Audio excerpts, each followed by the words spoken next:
Gateway DMS. DMS is an acronym for Dealer Management Solutions. And it doesn't matter where you go in the world, if someone's doing DMS software for the automotive industry, it's called a DMS. It's quite simple. Gateway, we use that particular name because the software acts as a gateway between the dealer and the customer, the dealer and a lot of third parties, and back also to the manufacturing OEMs, and we do a lot of B2B business as part of the system. To help us through what we do, we have a product that we're building, Clarion. Clarion's a great little rad software package, and what it has got is a great template system.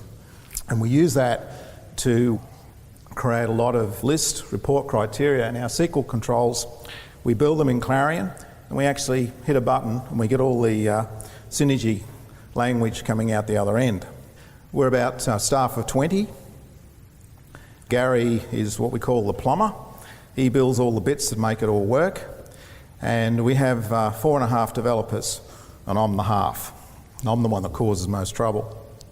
A group that gets together about every 6 months in Australia, and we're all the DMS providers. And we tend to talk amongst ourselves. And with our competitors that we compete against, and I've got 3 main ones, their development staff ranges from 28 to 48 developers. Now you keep that in mind, we actually keep up with them with 4.5. Our company motto is whatever it takes. Internally though, it's go hard, go fast, or go home. That's how we operate, which as I go through the presentation, you might see some of the challenges that we face. All right, we are based in Australia. We're in Brisbane, Australia, in Queensland. Okay, we started in 2000 after I sold the dealership.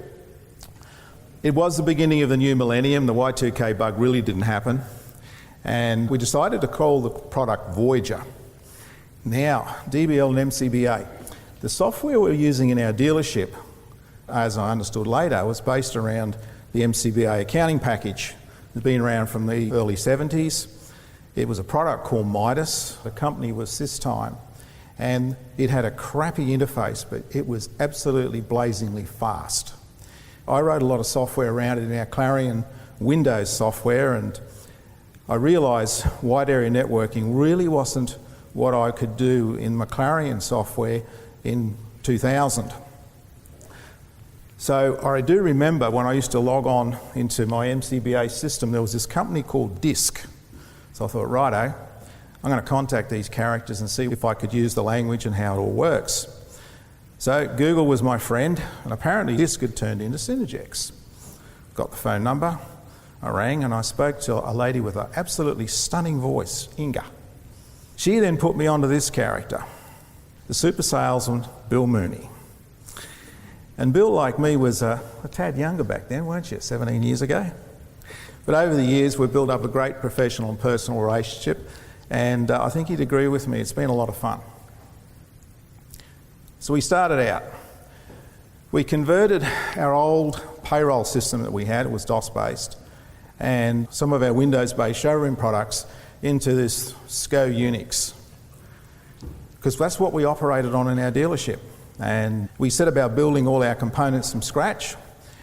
What we did have was a lot of knowledge of the industry, but we really didn't have too much knowledge of this DBL thing. But what the plumber did was build the converters, which he's really, really good at. However, if I was going to be in any way productive, he had to macro stuff.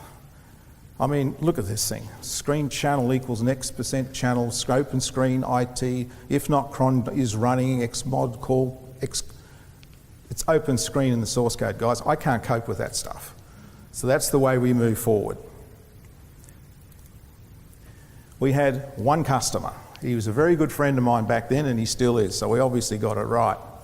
And he was on the same old MCBA system that we were, and he was prepared to give it a go. So we'll go through some milestones, because we had a lot to learn, to understand. We had to do it very, very quickly, and what we did possess, as I said before, we had significant industry knowledge. Well, 2001. About 9 months later, August 2001, we converted our one and only customer to our Voyager DMS. We did a lot of parallel runs at night, and what we would do is we'd convert all these Midas data, we'd go through, we'd check the old Midas end of log days, and we'd make sure we got the same result. And we went live, and he's never looked back. 2005, we hit our first milestone, 25 customers. What we were looking for, it's a very mature market in Australia. There's about 2,000 motor dealers or ag dealers, marine dealers, and motorbike shops. So what we were looking for was 10%. So we figured 5 years in we weren't doing too bad. Next year, I couldn't handle SCO admin. I really couldn't handle it. So we did some timing tests with this Linux thing that one of my guys said we should be on. And we found out that it was faster.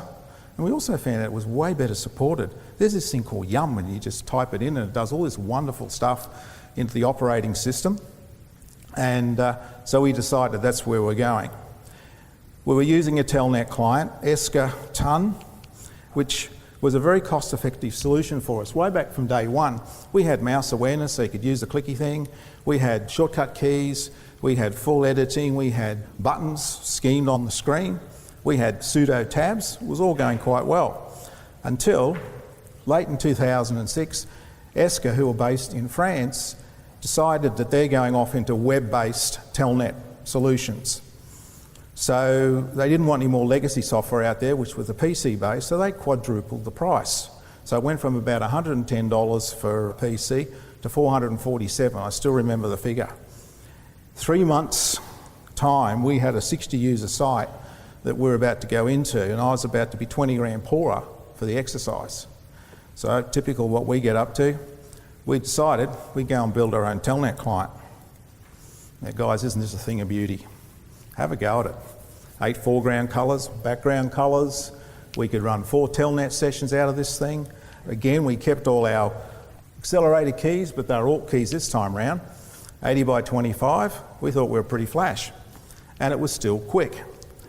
We actually ended up developing it in Delphi because we couldn't find too many APIs that would give us our Telnet visibility back to our Linux servers. So 3 months, this is what the plumber came up with, and off we went again. The customer was very happy with the result when we did the installation 3 months later. All good. 2008. This was a fairly pivotal year for us because we went and finally bought out our opposition, one of our opposition, which was the MCBA-based software, the Systime stuff, running DBL. And Bill and I occasionally have sessions where we got together and try and negotiate pricing, because one of the things I was worried about was this stuff was on 32-bit. I really wanted to be on 64-bit. Now you guys know with ALMs, if you jump operating systems, what happens? There was a lot of customers about to come across. And I'd be sitting there talking to Bill, and I needed to get this in place before we did the deal. And Bill did his usual. Halfway through the conversation, I'm heading in one direction at 800 mile an hour, and he stops me and he says, well, Jeff, here's the thing. And that's when I know there's a big but coming. However, Bill was accommodating as always. We bought the customer base and we set about bringing him across to our Voyager platform. One of the things that we ran into with our wonderful little 80 by 25 blue screen is that our menu system had something like 1,200 items in it. And we had a lot of flashy ways of getting around it fast. We had a drop down with one of those hidden buttons that we're not supposed to use, so the users had their shortcuts. But when we were sitting in front of a prospective client, our pricing was actually very keen, it had to be, to get into the market. And they would look at us and go, this is a rinky-dink system. Because the menu system was so fast, but it was very compact, as you can see. So I decided, right, I've had enough of this. I need to show what Voyager can actually do. So we went looking for components to see what could we do, because I look, ribbon menu. I know I've got to have one of these things. So it's very verbose, but it's very fast and it works very, very quickly. So Google was our friend again, and we come across this mob called DevExpress. I think the other ones, they didn't have good Delphi components, but these guys had WinForms, they had the Delphi components that we needed. So we basically decided that's where we're going to go. I went and learned how to actually program in Delphi, As you can see, the little blue screen in the back end, we fired up the ribbon menu with all the components in it, and that's a close representation of the blue screen. And the other thing we always had a problem with, I don't know if you can read up the top, it's probably a bit hard, but that's just our test data, our branch and a whoop whoop. Customers would go into the wrong branches and we'd have it at the top, we'd have big buttons, and they would still do things in the wrong branch. So we decided to use the DevExpress skins. The initial basis was that you could then set a different skin for every branch. What we found out was, though, if you're out in the open, you're in grotty workshops, etc., just having a one colour doesn't really work.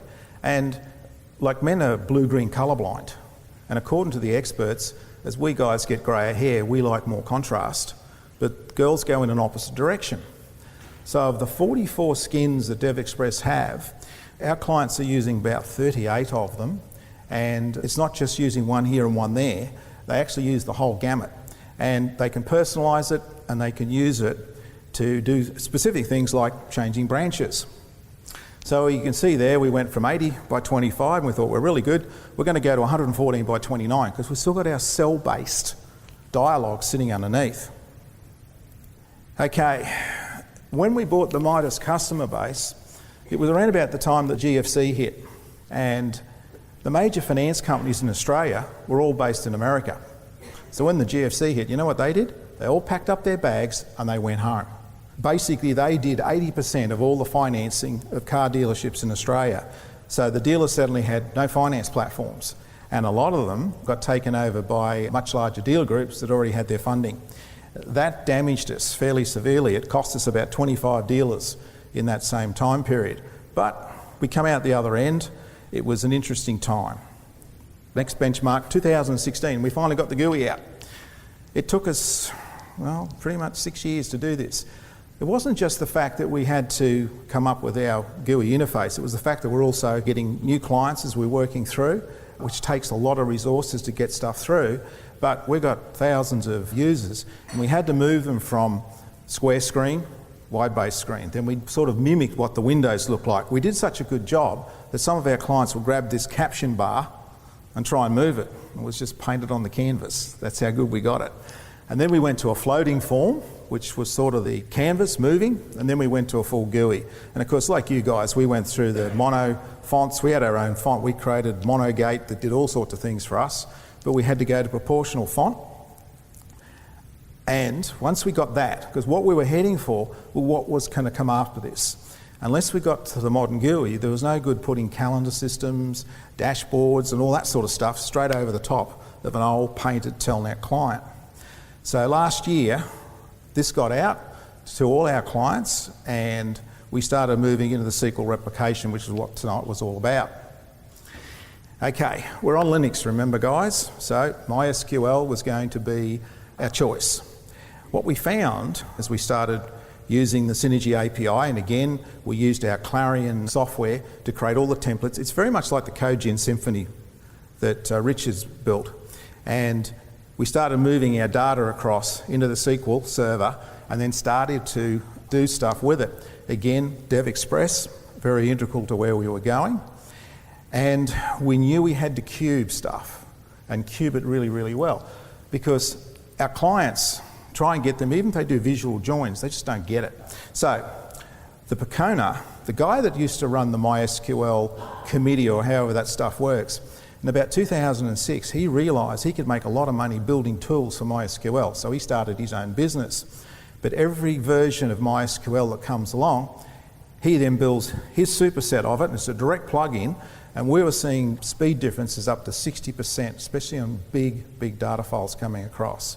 So Pecona became our drop-in MySQL data of choice, and yeah, away we went. The other thing is, which is important, is that our car dealership clients are really hard to get money out of. As far as they're concerned, this is such new functionality, we want it for nothing. So we took the opportunity to sit down with Bill and we negotiated the bundle at SQL and then moved them from these traditional ALM to software as a service. That they have no problem with, you see, because on the bottom of their invoice it says Synergex, boom, boom, software as a service ALM. Bill's the bad guy. I obviously value add on that. And when you look across the number of licenses we actually sell, I was able to get 70% of what I wanted for these new products out of the Synergy runtime system. And then I could give them so much, which was only a small little bit, and it took off.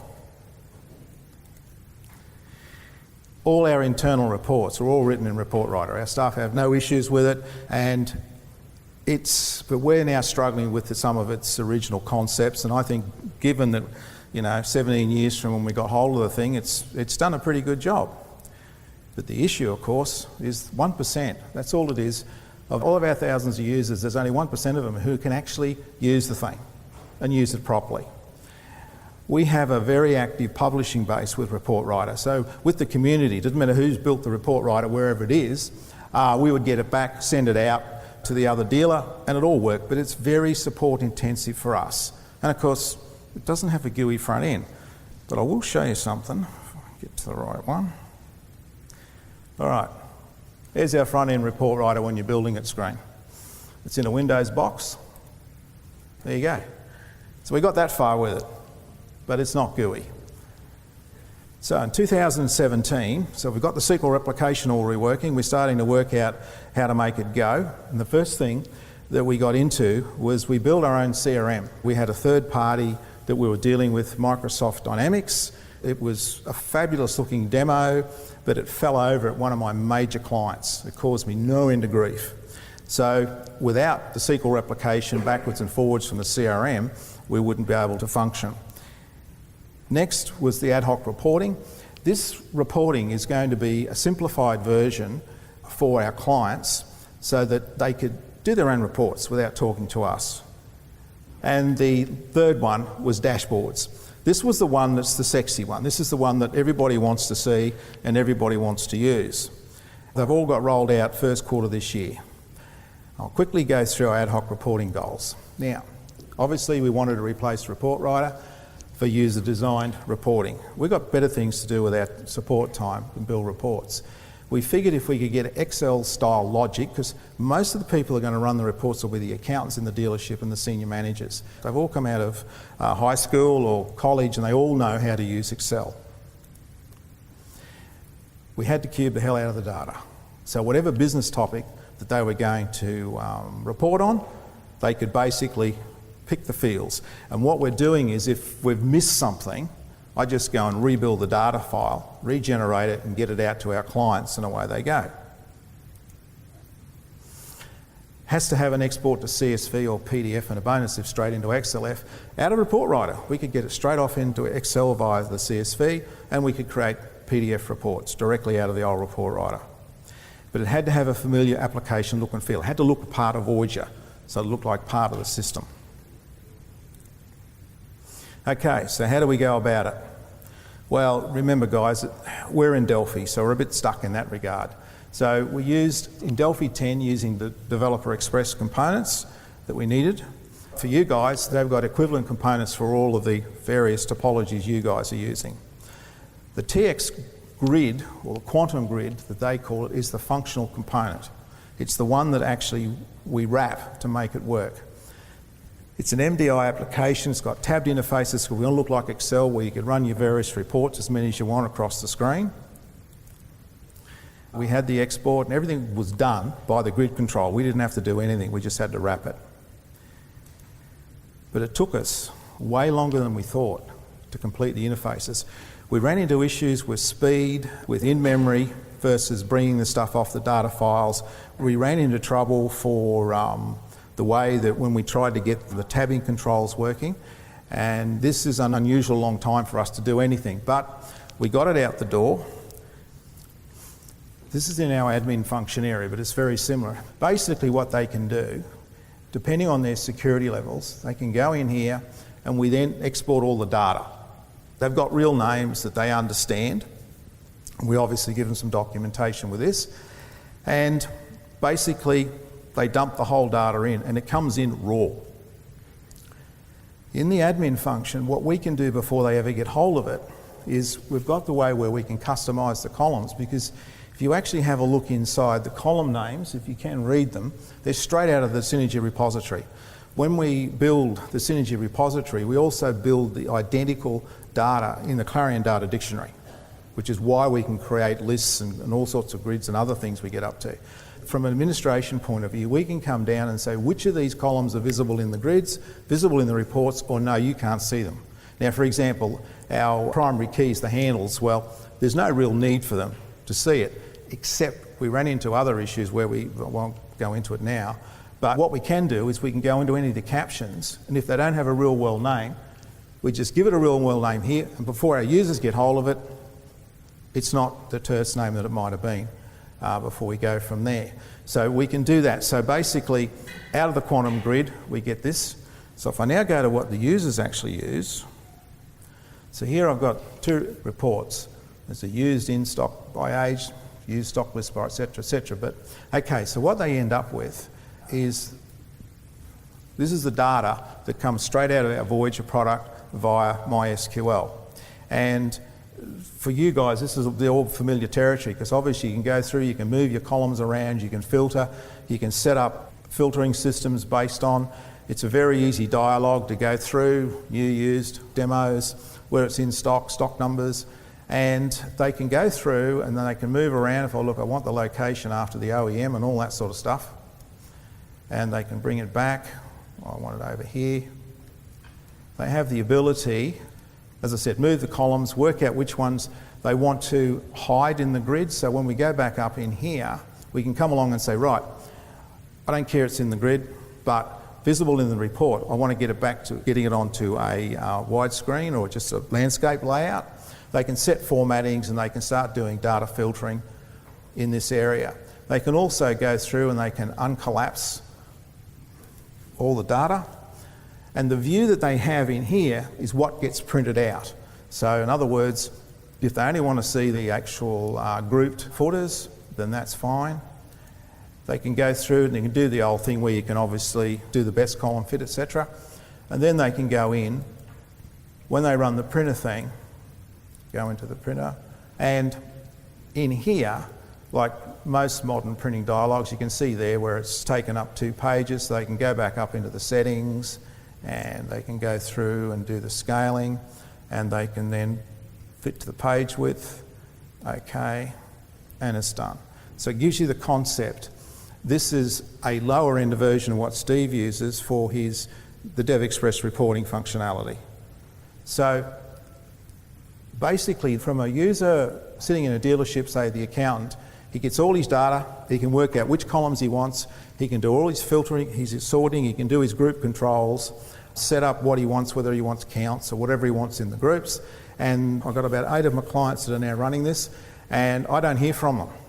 I give them the data, and away they go.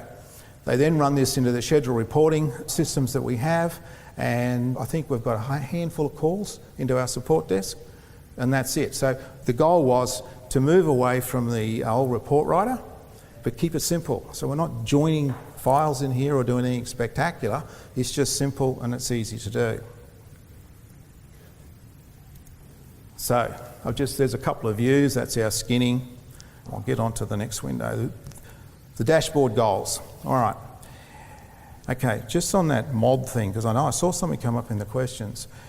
When you saw back with the macros, that's what we have. When we need to do a support call, our clients can go in and they can either hit a Control-Shift_, or hit the little orange button up the top. And we know exactly where we are in the program, which is what that mod name thing did, plus a few extra plug-in bits we do there. All right.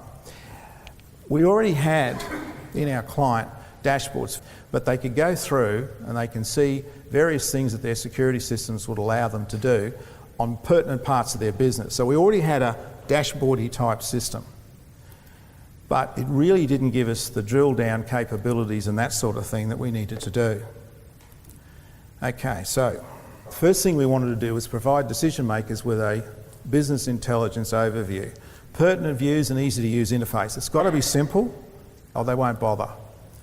Global templates to support all customers. We need to be able to get out to all our customers standard views on the parts of their industry. Had to be easy to get the stuff out, which this thing does.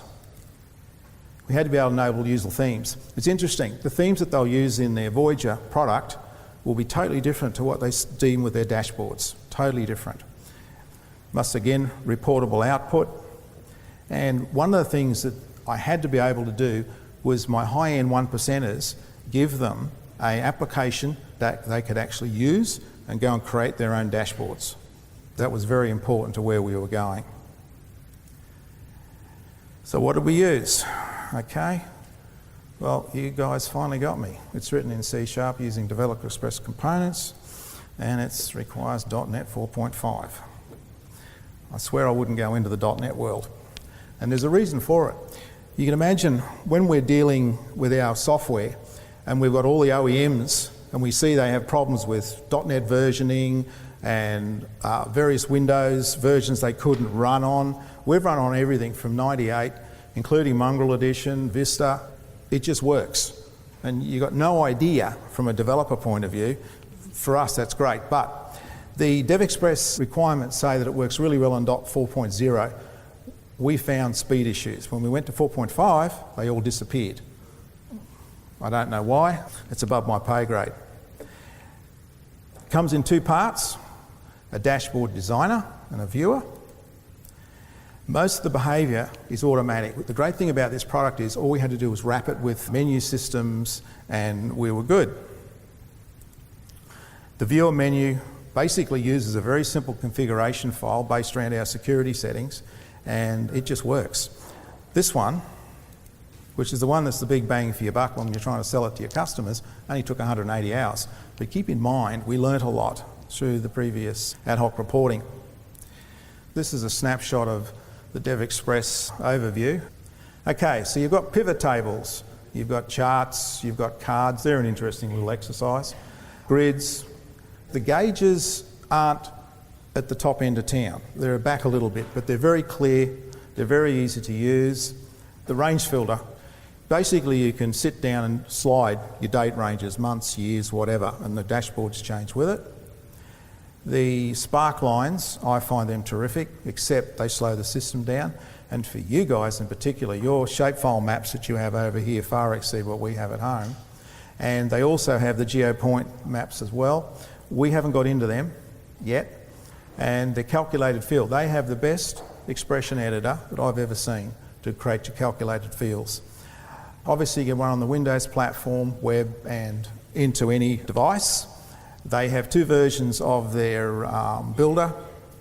They have one that just to create WinForms, or they have the web version, and it's you fit it, it goes. And the layout controls that DevExpress use to make all this stuff work are quite good. Okay, coming back to the previous presentation, one of the things that DevExpress do, especially for a Luddite like me, is now guys, you've got to understand, I'm a SQL newbie. Their videos are sensational. When you're doing something really, really tricky, you can stop, pause, rewind, and there's 47 videos just on their dashboards, and they are really, really good. And basically, I could build the software out of these things. How do we get the dashboards to our customers? One of the things about the DevExpress, it's $2,200 US, and you've got to buy the universal subscription, which covers everything. I thought it was a bit rich until I realised there's about 105 DLLs in this thing. Every part of the DevExpress system they touch. So we found a product called Boxed App Packer. Now, when we went looking for some VM products and others, we found they all wanted a fair chunk of money up front, then they wanted end-user licensing. Well, we're not going down that path again. So this product enables to have splash screens, etc. We box it up, and the 108 megs comes down to about 40 megs. So it's a pretty good system. So that's what we're currently using to get our dashboards out to our clients.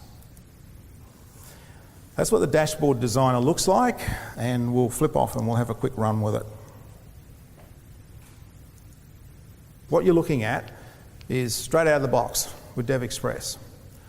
What we had to do was get inside and do things like we had to build a back-end little menu structure for where our data sources were, so where the SQL Server lives, and a few other things. All right?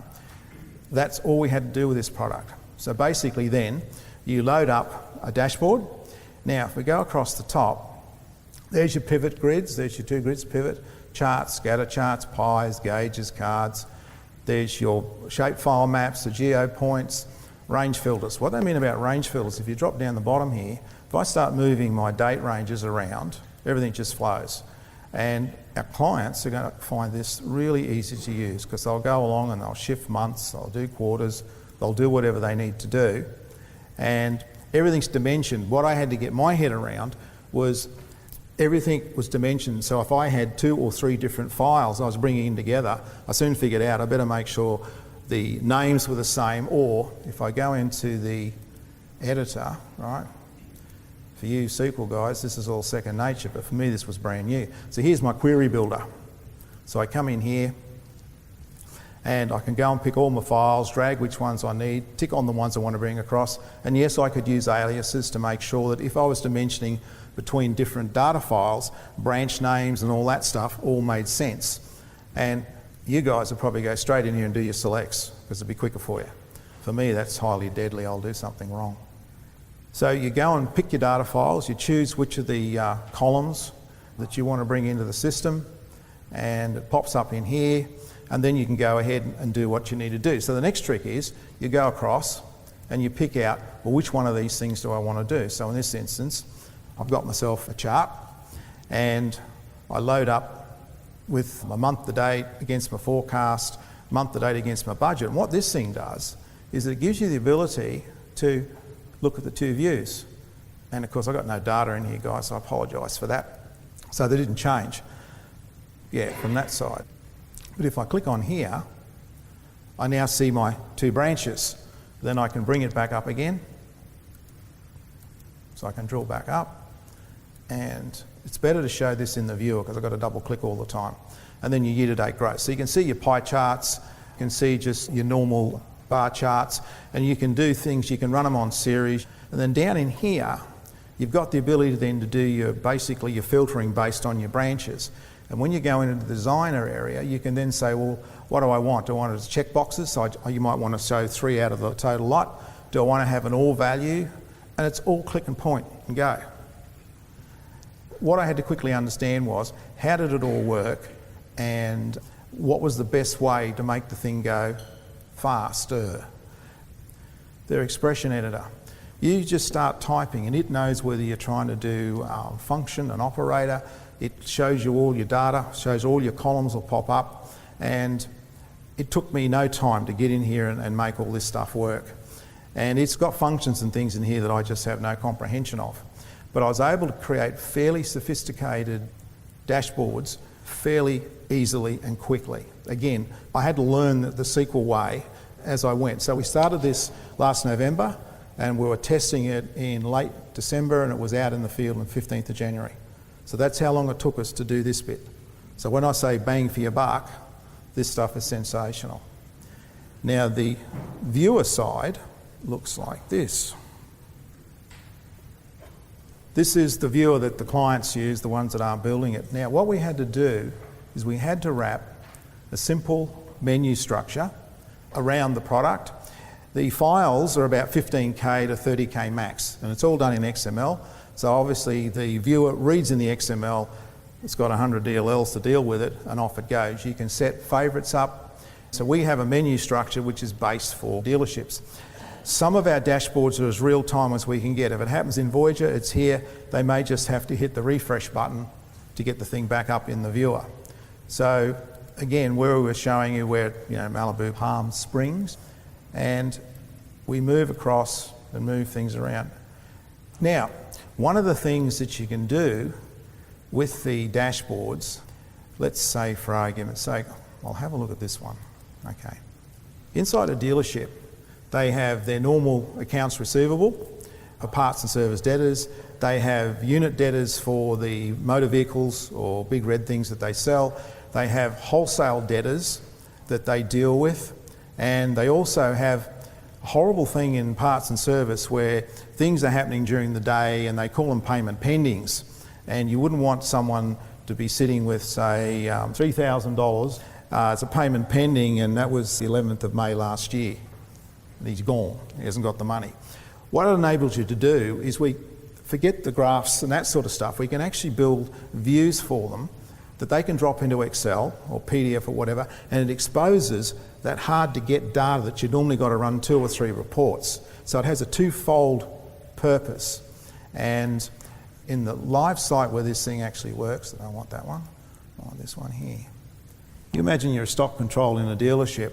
So I might want to come in here and just have a look at my Jaguars, and there's my models. And what it shows them is basically in this first grid here, that's what they've been selling. So averaging over time 30. Here's the ETA coming through from the factory of their stock. They can see it in one location. There's all my stock that's coming. That's what I've been selling. There's actually a list of all my stock, and there's all my showroom quotes that are sitting in here, which represents this view here. So in one view, and they can click through, if you build it correctly, they'll go off and see Land Rover. I might want to see the Range Rover Evoque, and they can quickly fly through. Now, this to a car dealership is just like gold. To try and run that in any other report. So it's not just about throwing the flashy dashboards on the screen. It's also about giving them that view, which they can then print, drop into Excel or whatever. The other one that, and again, this is very industry specific, what I'm talking about. Most of our dealers are multi-franchised. And one of the things, having been inside the industry, it's always hard to figure out. You're not always absolutely sure which of your franchises are making the money. So what they can do, and again, they can do it over a date range issue, they can have a look at the last few months or whatever time they want to do. So they can have a look at Land Rover, Volvo, Jag in their showroom. They can have a look in their volume, the numbers out the door. They can have a look in their spare parts. They can have a look in service or franchise total. I had to kill for this back in my dealership days. Where we get the data from is not always directly out of the accounting system. So again, having industry knowledge and knowing where to get the information, that works. Now I'm running off a hypervisor virtual Linux box on this machine and it struggles. But you can see it's reasonably good. Where it's slow, this file's got about 3 million records in it. Let's say you want to see parts sales by customer. If I was on my Pocona server back home, I'd be done now. So it's working its little head off. Okay, in here, we've now got the ability to have all our customers, and they come up in the sales order by volume. You can see all the parts that they're buying, again, by the most dollar value. But see these little spark lines here? So that's the last 12 months. So a dealer can quickly look at this and see whether or not, if there's reasons, especially if they're panel beaters, they stop buying from you. Then again, you can move this around and look at the various time scales. It'll zoom its head off again. We have this in a very big electrical wholesale business in Australia, and they use the Focus BI. Now it's a top-end BI system. Natively Focus is quicker than this, but what they found was that because I could put all the different views in one dashboard, by the time they went this one, then drilled down to that one and went off to that one, we were actually quicker. They dumped the Focus product and they're running ours. So it's got legs. The one thing that you need to be aware of is the one flaw that they've got, I can't drill from this dashboard to another one. They're working on it as we speak. So as a SQL newbie, 6 weeks from the day we started, I have a contract programmer who is about 1,800 kilometres away from us, that he built the menu system for the viewer and for the dashboard builder. Took him about 2 weeks. So for you guys that in C# and that Visual Studio environment, that's all it should do. So it's a $2,200 per developer, but it's only me, so it doesn't matter. And it's about $600 a year going forward from there. So we take our synergy data, we run it through our SQL converter, and that's the one that we're really chasing. But the ad hoc reporting is more the fact that I don't want to be on ReportWriter anymore for the customer reports. So, righto guys. The reason we went with the SQL bundling was by the time we worked out, with our bigger clients in particular, like you might get 10 or 15 licenses, and we could stack it up so we could export the data into a container and then move it across as we needed to go. By the time you bundled it, it was better to have one license for every Synergy DBL license. That way then I knew I'd never run out. And what we found, we've got some very big dealers in Australia, like from Australia's point of view, And we're suddenly finding that the SQL Server is getting hit from 40 or 50 users at the one time. So rather than muck around with trying to queue it up and do whatever, and we know within 2 years this will be real time. It won't be, I'll batch it up. Now what we still do, we've learnt the hard way, everything we do, we always go back through the system at night. So what we do is it's all updated during the day, but we drop the table overnight and rebuild them. And at the moment, that API is so quick, although Roger tells me I can make it even faster, that we can dump a large dealer's entire database in about 15 minutes. And when we consider the size of what we're doing, we find that extremely good, and we can work within it. So, yeah. All right? Okay, well, thanks for your time.